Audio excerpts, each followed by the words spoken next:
ನಮಸ್ಕಾರ.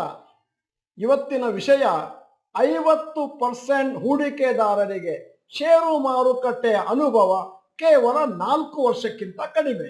ನನ್ನ ಹೆಸರು ಡಾಕ್ಟರ್ ಭರತ್ ಚಂದ್ರ. ವಿಡಿಯೋಗಳ ಉದ್ದೇಶ ಕನ್ನಡಿಗರ ಸೇವೆ. ಮೊನ್ನೆ ಇನ್ವೆಸ್ಟ್ಮೆಂಟ್ ಅಡ್ವೈಸರಿ ಕಂಪನಿಯವರು ಹೂಡಿಕೆದಾರರ ಮೇಲೆ ಒಂದು ಸಮೀಕ್ಷೆಯನ್ನು ನಡೆಸಿದ್ರು. ಇವತ್ತು ಅದರ ರಿಸಲ್ಟ್ ನಿಮ್ಮ ಮುಂದೆ ಇರ್ತೇನೆ. ಇದನ್ನು ಅರ್ಥ ಮಾಡಿಕೊಂಡ್ರೆ ಮುಂದಿನ ದಿನಗಳಲ್ಲಿ ಒಬ್ಬ ಹೂಡಿಕೆದಾರ ಉತ್ತಮ ಮತ್ತು ಲಾಭವನ್ನು ಪಡೆಯುವಂತ ಹೂಡಿಕೆದಾರನಾಗಿ ಕನ್ವರ್ಟ್ ಆಗ್ಬೋದು. ಮೊದಲನೇದು experience of investors in stock market.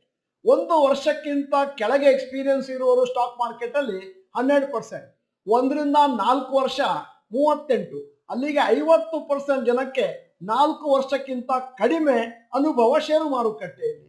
4ರಿಂದ 7 ವರ್ಷ 14%, 7ರಿಂದ 10 ವರ್ಷ 8%, 10 ವರ್ಷಕ್ಕಿಂತ ಜಾಸ್ತಿ ಅನುಭವ ಇರುವವರು 28%. ಆದ್ದರಿಂದ ಮೆಜಾರಿಟಿಯವರು ಷೇರು ಮಾರುಕಟ್ಟೆಯ ಒಂದು ಫುಲ್ ಸೈಕಲ್ ಅನ್ನು ಇವತ್ತು ನೋಡಿಲ್ಲ. ಅಂತಂದ್ರೆ ಒಂದು ಬೇರ್ ಮಾರ್ಕೆಟ್, ಒಂದು ಬುಲ್ ಮಾರ್ಕೆಟ್, ಎರಡನ್ನು ನೋಡಿದ್ರೆ ಒಂದು ಸೈಕಲ್ ಅಂತ ಪರಿಗಣಿಸ್ತೇವೆ. ಬಹುಶಃ 10 ವರ್ಷ ಇದ್ರೆ ಒಂದು ಅನುಭವ ಸಿಕ್ಬೋದು. ಎರಡನೇದು ಇನ್ವೆಸ್ಟರ್ಸ್ ಏಜ್ ಗ್ರೂಪ್. 18ರಿಂದ 24 ವಯಸ್ಸಿನವರು 2%, 25ರಿಂದ 34 ವಯಸ್ಸಿನವರು 14%, 35ರಿಂದ 49 ವಯಸ್ಸಿನವರು 39%, 50ರಿಂದ 64 ವರ್ಷದವರು 31%, 65 ವರ್ಷಕ್ಕೂ ಮಿಗಿಲಾಗಿ ಇರುವವರು ಹೂಡಿಕೆದಾರರು 14%. ಅಂದ್ರೆ ಲಾರ್ಜೆಸ್ಟ್ ಗ್ರೂಪ್ 35ರಿಂದ 49 ವರ್ಷ. ಆದ್ರೆ ಅವರಿಗೆ ಆಗ ಫೈನಾನ್ಸ್ ಬಗ್ಗೆ ಸ್ವಲ್ಪ ಸೀರಿಯಸ್ ಆಗಿ ಕೆಲಸ ಮಾಡೋಣ ಅನ್ಸುತ್ತೆ. ಈಗ ಪ್ಯಾಟರ್ನ್ ಆಫ್ ಇನ್ವೆಸ್ಟ್ಮೆಂಟ್ ಅಂದ್ರೆ ಹಣವನ್ನು ಹೇಗೆ ಹೂಡುತ್ತಾರೆ. 18ರಿಂದ 24 ವಯಸ್ಸಿನವರು ಲಂಸಮ್ 50% ಹಾಕಿದ್ರೆ SIP 50% ಹಾಕ್ತಾರೆ. 25ರಿಂದ 34ನವರು ಲಂಸಮ್ 43, SIP 57. ಇದು ಮೆಚೂರ್ಡ್ ಬಿಹೇವಿಯರ್. ಮತ್ತೆ ಏಜ್ ಗ್ರೂಪ್ 35ರಿಂದ 49 ಲಂಸಮ್ 52, SIP 48. 50ರಿಂದ 64 ವಯಸ್ಸಿನವರು ಲಂಸಮ್ 60, SIP 40. 65 ವರ್ಷ ವಯಸ್ಸಿನವರು ಲಂಸಮ್ 77% ಜನ ಹಾಕಿದ್ದಾರೆ, SIP 23% ಜನ ಹಾಕಿದ್ದಾರೆ. ಅಂದ್ರೆ ಏಜು ಜಾಸ್ತಿ ಆಗ್ತಾ ಇದ್ದ ಹಾಗೆ, ಕೆಪಾಸಿಟಿ ಆಗ್ತಾ ಇದ್ದ ಹಾಗೆ ಜನಕ್ಕೆ ಲಂಸಮ್ ಹಾಕೋಣ ಅನ್ಸುತ್ತೆ. ಆದ್ರೆ ಸರಿಯಾದಂತಹ ಬಿಹೇವಿಯರ್ ಏನು ಅಂತಂದ್ರೆ ಸಣ್ಣ ವಯಸ್ಸಿನಿಂದ SIP SCP ಮಾಡ್ಕೊಂಡು ಹೋಗ್ಬೋದು.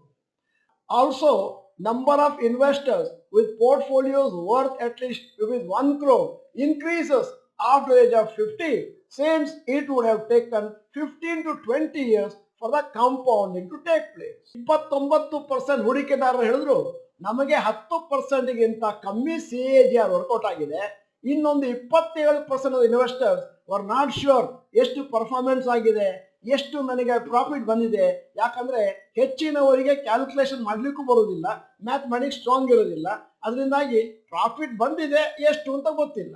ನೀವು ಸೂಕ್ಷ್ಮವಾಗಿ ಗಮನಿಸಿದ್ರೆ ನಿಫ್ಟಿ ಕಳೆದ 5 ವರ್ಷದಲ್ಲಿ ಅಂದಾಜು 11.5% CAGR ಕೊಟ್ಟಿದೆ. ಆದರೆ ಹೆಚ್ಚಿನವರ ರಿಟರ್ನ್ಸ್ ಅಷ್ಟಿರ್ಲಿಕ್ಕಿಲ್ಲ. ಯಾಕಂದ್ರೆ ಅವರಿಗೆ ಹಣವನ್ನು ಹೂಡುವುದು ಹೇಗೆ ಅಂತ ಗೊತ್ತಿಲ್ಲ. ಆದ್ದರಿಂದ ಅವರ ಪೋರ್ಟ್ಫೋಲಿಯೋ ಅಂಡರ್ ಪರ್ಫಾರ್ಮ್ ಮಾಡಿದೆ. Investors need to start earlier, mid-20s compared to mid-30s ನಾವು.